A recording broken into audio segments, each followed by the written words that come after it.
On today's show, Jalen Green is probably back tomorrow against the Los Angeles Clippers. How will he help out the offense positively? And is there some negatives? If there is, we'll get into it on this edition of Locked On Phoenix Suns.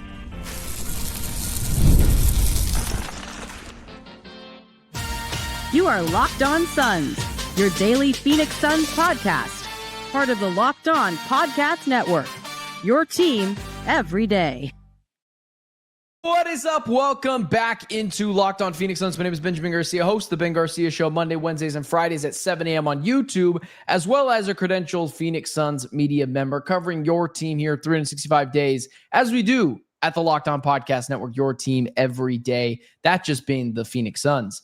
Wherever you may be listening, however you may be listening, thank you so much for making myself and John, who I'll introduce in a second, and Locked On Phoenix Suns a part of your day. Reminder, Locked On Suns free and available on all platforms, including YouTube. So click that follow or subscribe button to do what thousands of Suns fans have already done, becoming every day and get Locked On the Phoenix Suns right here each and every day. Today's episode is brought to you by FanDuel. Right now, new customers can bet just $5, and if your bet wins, you'll get $300 in bonus bets to use across the app. Head to FanDuel.com to get started. Joining me today, fresh off of an Oso Ighodaro piece that we'll get into deeper into the show, a 1,600-word long article over at Bright Side of the Sun. He's the managing editor. He can write whatever he wants. My guy, John Voita, at Darth Voita on social media. What's up, man? How are you? Yeah, I probably spent a little too much time, Ben, talking about the Oso Ighodaro situation as it pertains to the rookies. So I know that we'll be talking about that later, but I'm good. You know, I'm one of those people who's struggling right now because I'm a YouTube TV stream guy, and I haven't had ESPN for a week. And so I'm actually trying out Fubo TV. Fubo? No, not Fubo, but Fubo TV. And they actually have a Locked On channel. Yeah. And I was like, oh, this is fantastic. Oh, we're everywhere. Yeah. So with you might see yourself on that screen one of these days. It might help make my decision on switching away from the evil empire YouTube TV. Darth Voita is heading over to Fubo TV for all streaming services. Yeah. And the nice thing about it is it includes Suns games with it, because in the past I've had to do Suns Live because I tried putting up an antenna in my house and I literally electrocuted myself. No, I'm not handy. I'm not handy either. My wife puts together all the furniture. I can't tell an oboe from an elbow. It's really bad. But I did put my antenna up. Now, it did take me a little bit, and I wasn't sure if it was going to work, but I did put my antenna up, and that's how I watch the Suns games. I'm an antenna guy. I went through the whole process of doing it, and it was summer, like last summer, and I just put it too low on the house so it doesn't pick up I was like, you know what? I'll pay $15 a month for Suns Live, but I don't need them to do that anymore because I got Fubo TV where you can watch Suns games and Locked On podcasts. Yeah, there you go. Yeah, there you go. Well, hey, Jalen Green, the star of the show, he is likely back for the Phoenix Suns tomorrow. It would be pretty surprising now if he didn't play tomorrow. Once you go probable on the injury report list, it's like something bad. It's not even a game day decision. He's probably going to play. Something bad's got to happen between now and then, which we're not trying to have happen. But Jalen Green's back tomorrow. And before I toss it over to you, I talked about this last night after the Suns lost to the Golden State Warriors, which I thought was a pretty encouraging loss. That team continues to fight back. You lost to some role players, whatever. But there was a key last night, and I talked about this last night, was the Suns cut the lead down to 9, and then they cut it down to 7 early in that fourth quarter. And Devin Booker wasn't on the court when they cut it down to 7, and it was like at the 11-minute mark. He was taking that patented, 5 to 6, 7-minute rest that he normally does in the fourth quarter. And I thought to myself, well, damn, they just cut the lead down to 9 with Book. Now it's 7. As soon as he comes off the court, that lead shot back up to 15 points. And this is where I said to the Locked On Everydayers yesterday, which was, this is where I think a lot of them were right and I was wrong. I might have been a little hard on Jalen Green. We are 5-6 games into the season, and I'm already clamoring for, okay, the Suns need this guy in this lineup because they need someone to stagger those minutes without Devin Booker on the court. Because although the efficiency is very concerning for Jalen Green, the playmaking, shot making between Devin Booker and Jalen Green already feels like the Grand Canyon. But when you go from Devin Booker to Jalen Green, then who's your third guy? Was it Dylan Brooks? And then if it's Brooks, how far is it deep after that? And so the Grand Canyon between Booker, maybe 2 Grand Canyons, and the fourth guy, probably the third guy, like this team really needs Jalen Green, and I just can't believe I'm already there. What say you? What are you expecting? What are you expecting tomorrow? Well, first, I think it's funny because it's Jalen Green is back.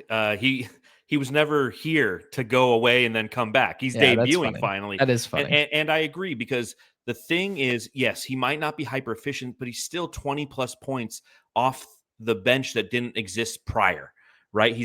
That's the whole part of the mathematics and the chemistry of this team that we've yet to even explore is who and what he can add to this team. And that's a big challenge, because if you think about it, the Suns have really struggled on the road, right? They're 4 games on the road. They go down big early. And part of that is because Devin Booker can only do so much. He is proving that he is a Batman this year. And I was wondering that, could Devin Booker, after what we experienced the past 2 seasons, where he showcased to the entire league that he can be the best Robin. And then he goes to the Olympics and he proves that he could be the best Robin for that team. I'll do whatever you need. I just don't need to be the primary guy. He's been Batman this year, and he's had no Robin. Everything else has been a Joker. I mean, to your point, if it's Jalen Green and then Dylan Brooks, well, we've been without him for 4 or 5 games. So this team has been unbelievably incomplete to this standpoint. What they've showcased us in the absence of both Brooks and primarily Green is the fact that this team does have fight, does have grit, does have the ability to fight back in games and doesn't give up. You add in the fact that, to your point, they're going to stagger minutes. Coach Ott is already showcasing to us that he's a tactician who understands in-game adjustments and can execute them as needed. Now he has another tool in his tool belt that he can put out there and deploy to negate those sustained runs by the opposition, because that's what really hurt the Suns last night, is they continually fought back. And then if Booker's taking 4 minutes out the front end of the corner, you're going from 9 to 19 in the blink of an eye. And if Jalen Green had been out there, again, this is the disease of what if. What if he was out there? We will never truly know. We can only sit and speculate.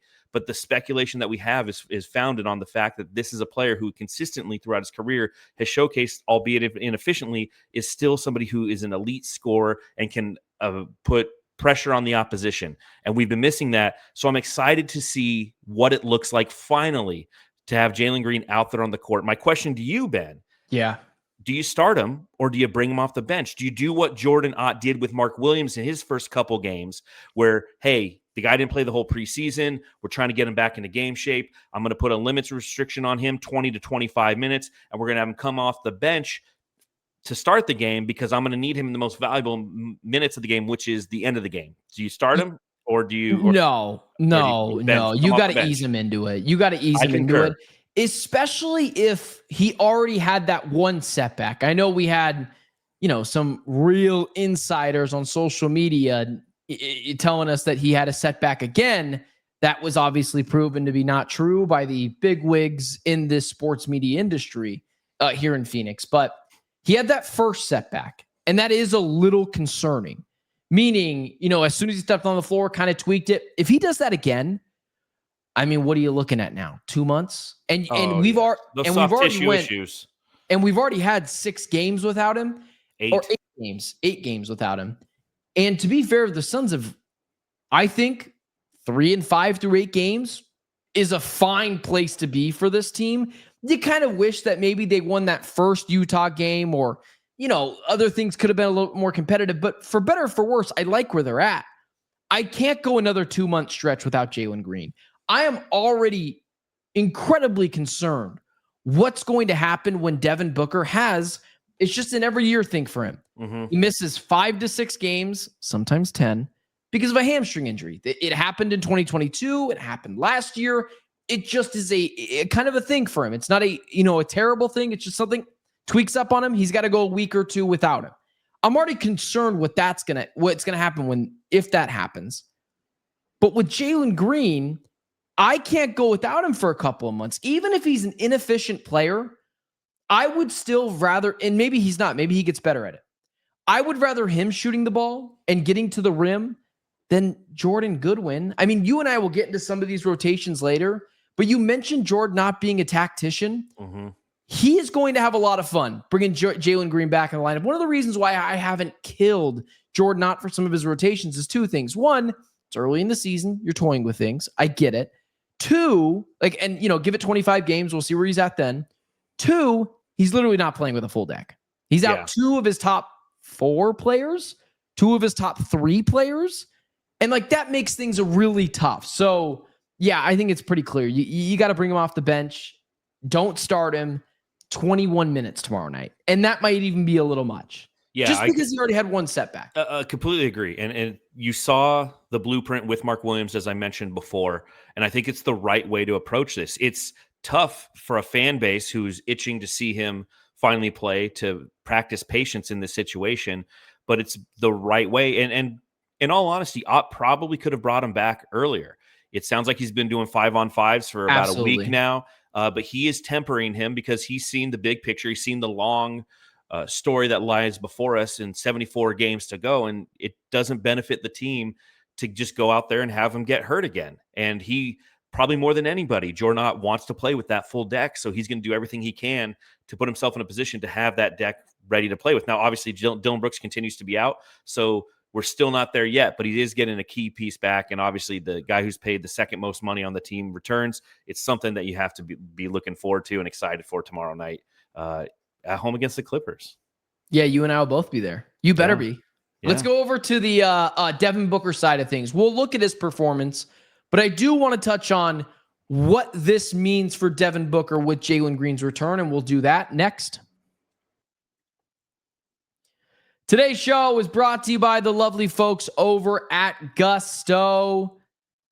Let's be real. No one starts a business for the joy of calculating taxes, withholdings, or managing payroll spreadsheets. That's where Gusto comes in. Takes the stress out of payroll, benefits, and HR so you can focus on running your business and supporting your team. Gusto is an all-in-one remote-friendly payroll and HR platform that makes managing your team simple, transparent, and fast. Whether you're hiring, onboarding, or paying employees, Gusto helps you do it all from one place without the hassle or hidden fees. Unlimited payroll for one monthly price, which means no surprise charges at the end of the month, and knowing you can reach certified HR experts anytime gives you the real peace of mind. Try Gusto today at gusto.com/LockedOnNBA and get 3 months free when you run your first payroll. That's right, 3 months of free payroll at gusto.com/LockedOnNBA. One more time, that's gusto.com/LockedOnNBA.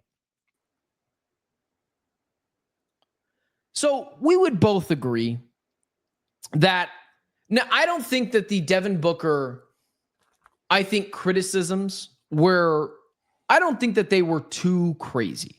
I thought the outside, at the beginning of the season, the first couple of games where he was struggling a little bit, I don't want to make it seem like he's still playing bad because he's playing supernova like Devin Booker. Mm-hmm. I don't think the criticisms of him to start the season were that bad. Outside of the NBA, social media is not real. People are calling him washed. That's nonsense. I think it's fair to hold him accountable. He's been awesome. And this is one of the reasons where I said I think this team will be a play-in team. I think Devin Booker in the regular season, the playoffs is a whole different animal. In the regular season can be a number one because that net gets a little wider. The games are officiated differently. You can kind of get away with other things where in the playoffs, it's kind of a bar fight. And that doesn't suit Devin Booker's physical attributes super well like it does for Luka, like it does for Nikola Jokic. Heck, even guys like Jason Tatum. Devin Booker can do this. It's why we hold him to such a high standard. It's why they gave him a supermax deal. But what do you think has changed dramatically since that first Utah loss?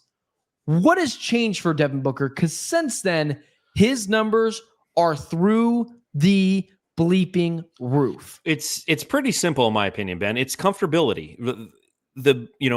He was blasted on Bickley for his body language, right?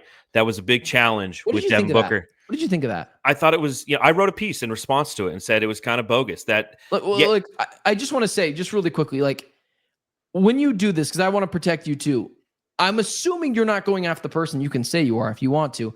It's all sports at the end of the day. And I thought the take was terrible. I thought it was a terrible take. I thought it was a take that was trying to tie in more of the issues that we're experiencing with Kyler Murray than that we should with Devin Booker, because 100%. Because he was very focused on the jersey number 1. And when you have Devin Booker not wanting to talk to the media and not, shaking everybody's hand after missing 2 key shots in a game that they lost by 1 point, that to me didn't tell me that this guy's frustrated with the team. He was frustrated his personal performance, because you take a look at who and what he is this season, and Devin Booker has been on a heater. Now, has his body language, quote unquote, looked off at times? You could say that, but the way that I've interpreted it in the entire season is it's a level of uncomfortability because he's playing with guys that he's never played before. He's trying to understand where his spots on the floor are. He's trying to understand where his fellow teammates, again, that he's never played with before, are going to be on the floor, and how he can open them up, and how what they do can open him up as a player. So it wasn't a negative body language situation for Devin Booker. It's him seeking how he can be the most effective version of himself while also elevating the players around him. And you look at it, and shout out to K-Ray. He actually gave me a little shout out on the broadcast because I mentioned this in one of my articles talking about just that very fact about what Dan Bickley had said.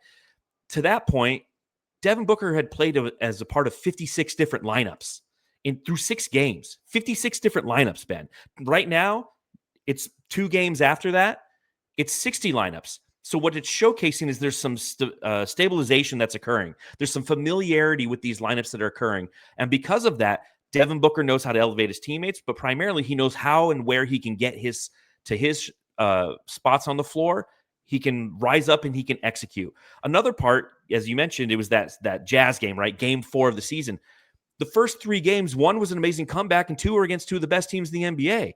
Nobody looked good in those 2 games. So everyone's sitting there thinking that Devin Booker looks awful. It's like, no, the team looked awful because of multiple reasons, to include the fact that they've got 14 new players, but also that they're playing elite competition in the Western Conference. So all of these things can be true simultaneously. The one thing that isn't true is the fact that Devin Booker's body language was off in a negative manner. It might have not been overjoyed because he missed a game-winning shot where he probably could have dribbled the ball 2 more times, penetrated enough to get a better look. And so he probably was a little bit frustrated. Gosh forbid that we have a player who is frustrated at losing. You know what? I'm happy he's frustrated at losing. I'm happy he's not just going in the back talking to me and be like, yeah, I'm chilling. There's another game tomorrow. No, he absorbed that loss. He took it on the chin. He got better. He came out the next day, and he has continued to execute to the best of his abilities and starting the best that he's ever done in the history of the Phoenix Suns. We're experiencing, nobody's had a better start to a season than Devin Booker's having now.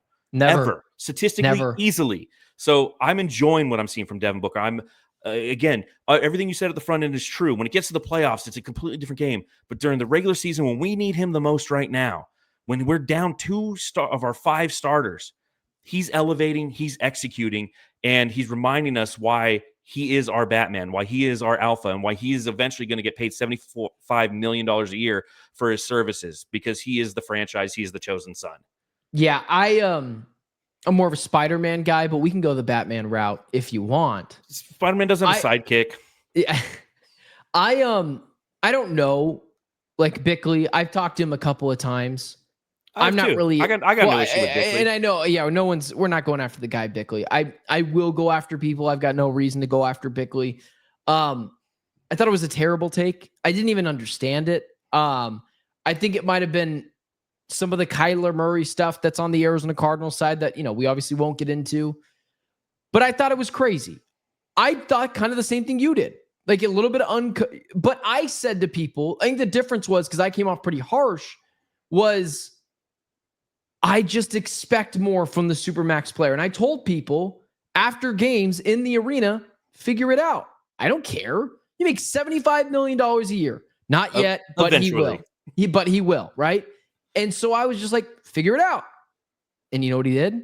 Figured it out. But I think even the bigger thing is, and I mentioned this a couple of times, and in the off seasons when I said, he can be supernova Devin Booker, and that's just easier to do in the regular season. He can do that. It is. But the other thing I mentioned was one of the reasons why I gave Devin Booker slack a little bit to start the season was the players around him were not hitting shots. He was finding guys open a lot, and they were not paying that off. 100%. They were not doing him a service. And so when that happens, That's why Devin Booker is right now statistically the most blitzed player and has seen the most double teams in the NBA because other opposing teams are saying, beat us. Hey, Oso, who we're going to talk about in a second here, make this shot. Hey, Nick Richards, you looked good in the preseason. Let's see if you do in the regular season. Like that happens. But that's where Jalen Green comes into play. Let's talk about really quickly on the other side what Jalen Green's impact is going to directly do to Devin Booker. And I'm going to say it's probably going to be a good thing. Let's do that next. Today's episode is brought to you by the lovely folks over at FanDuel. The NBA is back, and there's no better place to get in on the action than FanDuel, the official sports betting partner of the NBA. Even if you miss the start of a game or want to ride the hot hand, FanDuel has live bets on everything from who will score next to fourth quarter comebacks. Plus, you can even combine your live bets into a same-game parlay for a shot at a bigger payout. Keeps every game exciting, especially when your team's making that late push. Hey, the Suns have got the Los Angeles Clippers tomorrow. Or whenever you're listening, maybe you're listening in the morning. They've got them tonight.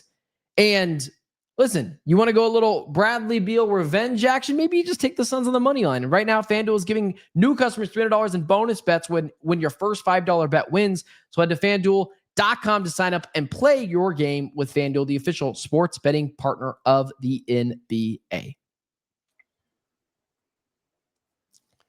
So, hey, really quick. Really quick. You got to get me in on those FanDuel ads because I always got good advice. I'm telling you right now, 4 assists from Grayson Allen is like a moneymaker. They haven't adjusted the lines appropriately. You parlay that appropriately with something else like Mark Williams rebounds, probably not tonight against the Clippers because of Ivica Zubac, and then you use one of those 30% boosts that they give you. It's free money, guys. Just saying.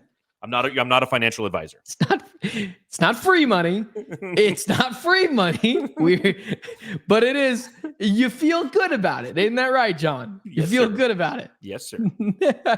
With that being said, hey, so let's talk about Jalen Green and his impact with Booker. Like, people have kind of heard the reasons why I think Jalen Green is going to help, be a better player with Devin Booker. Part of it is secondary score, new offense, his ability to be a little bit more of a focal point efficiently, and him being found wide open in the corners on catch and shoot threes, that he has a pretty high percentage. I think it's 45% from that. What do you think is going to impact Devin Booker the most positively for Jalen Green? It's just going to open up more space for him. Jalen Green likes to shoot the three ball almost to his detriment, but what he does loves it. But what he does best is he attacks the cylinder and he creates a gravitational pull that's ultimately going to, if used effectively, open up Devin Booker right in his sweet spot of the mid-range. That's what I'm looking forward to seeing when he comes in, is to seeing how much pressure he can put on the rim, because the Suns are a team that this year is putting a lot more pressure on the cylinder than they have in years past. I mean, you take a look at it and they're shooting 73.9% from the restricted area, which is fourth best in the NBA. And they have 25 paint touches per game, Ben. That's sixth most in the NBA. This team was 28th last year in paint touches. And that's without Jalen Green. So Jalen Green's going to touch the paint. When you touch the paint in the NBA, good things happen. It's going to open up Devin Booker. It's going to open up a lot of players on this team. The key to success for the Phoenix Suns is the same thing as when Devin Booker's been out there, is when you get the ball wide open because of the gravity that Devin Booker, or in this case, Jalen Green, provides you, you got to knock down the shot. You knock down those shots, we turn into the Warriors, a couple nights ago. Exactly. Yeah, or two. Yeah, I guess 2 nights ago. When you're listening to this, 2 nights ago, because it wasn't Steph Curry who was murdering us. It wasn't Jimmy Butler. It's Moses Moody and Quentin Post, and the guys who are finding themselves wide open because of the gravity other people create from. That's what the Suns' offense should look like. And again, a reminder that this team is attempting 42.5 3 points a game, which is fourth most in the NBA, and more than they shot last year under Bud when they were focused on it.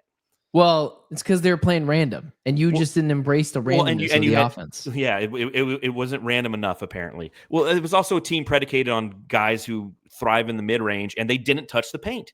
The way to find open threes is touching the paint. It's just geometry. It's basketball geometry. The last time you and I talked about Oso Ighodaro and the rotations, again, I'm not going to kill a lot. People very quick to getting upset with him because we have some PTSD from former head coaches, Vogel, Bud, a little bit of Monty Williams towards the end, who got kind of outcoached in a lot of the playoff series he's played in. That dude loved out Bill Nader. Yeah, well, Abdul Nader, Landry Shamet. Who was Bud's guy last year? Mason Plumlee? Was it Mason Plumlee? Yeah, was that the one everyone disliked? he did love some Plumlee. So And Monty also loved Elia Kobo. Everyone's got someone. Oso might be Jordan Knott's guy. The guys they can't quit. Like Jalen Green's back, so this is going to be minimized a little bit. But John, they've had too many times now a lineup of Oso, a combination of him, Livers, Nigel Hayes-Davis, and Jordan Goodwin on the court at the same time. That just can't happen. Like, it just can't happen, man. You can't have that many players who are a near net negative offensively, like nearly all a net negative. Nigel Hayes-Davis, pretty much a net negative right now. Jordan Goodwin. He's got the worst plus minus on the team. He's 51. terrible. Listen, man, people are starting to join this bandwagon with me. I didn't see it from freaking game one with him. Jordan Goodwin is actually been a little bit of a surprise, but how long is that going to last until he becomes what he's supposed to be? The third string point guard, comes off the bench, plays scrappy 5 minutes where he, kind of flourishes that 5-6 minute role. Oso, man, he's becoming, I used this analogy last night or this, whatever. He's becoming the Jonah Williams of the Phoenix Suns. Everyone's pointing him out. It's as clear as day. And you're like, I think he hates everyone else on the team with the way that he plays. I don't know how much longer you can keep that guy out there. Maybe things change with Jalen Green coming back, but I would much rather see those minutes. He played 20 freaking minutes last night. Mm-hmm. Those 20 minutes and Nigel Hayes-Davis is like extra 5 minutes, and split those up between Kaman, Malawatch, and Rasheer Fleming. But again, I think I'm just preaching to the choir at this point. So I'll say this, and it's 17.8 minutes is what Oso's averaging. All season, all off season. The one thing that I've been preaching on Bright Side of the Sun, on the Suns Jam Session podcast, and sitting here with you, Ben, is patience, right? Waving the flag for letting the rookie simmer before you toss him into the fire. Because development isn't just about clocking minutes. It's about putting a player in the right context, right? Like letting rhythm and opportunity shape them instead of pressure. And that's why I'm glad I didn't see a 19-year-old Kaman Malawatch thrown at Victor Wembanyama last Sunday like a sacrifice, because letting him learn through film and reps, not failure, feels smarter. Because if you put him out there, Victor Wembanyama is going to toast Kaman Malawatch. And I'd rather have film put together that he can watch on how that team executed their defense instead of being a part of that experiment. But again, patience is starting to fray. And it's because of the guy who wears number 11, Oso Ighodaro. He has all the intangibles that you root for, like high IQ, quick reads, clean decisions. But the more Ott leans on him, the more his flaws are getting spotlighted. And he's got some flaws. His shot doesn't pull defenders. His spacing gums up possessions. His numbers, they paint a grim picture, right? He's shooting 42% from the field, which is down from over 60% last year. He's got more turnovers than assists. And he's a minus 33, which is second worst on the team, only to Nigel Hayes-Davis, right? So he's not unskilled. He's just miscast, and he's stuck between positions, kind of like Bol was, in that weird basketball purgatory, where it's like he's too small to be one thing and he's too big to be another. And in his case, he's too small to be a big, and he's not skilled enough to be a 4. So, you can see him out there. You can see our confidence slipping in him one dribble at a time. And that's what makes those rookies so tempting right now. Because Malawatch has the size, Rasheer Fleming has the wingspan, and both bring the kind of range and energy that Oso can't. So I have a theory, the G League starts here in a couple days, November 8th.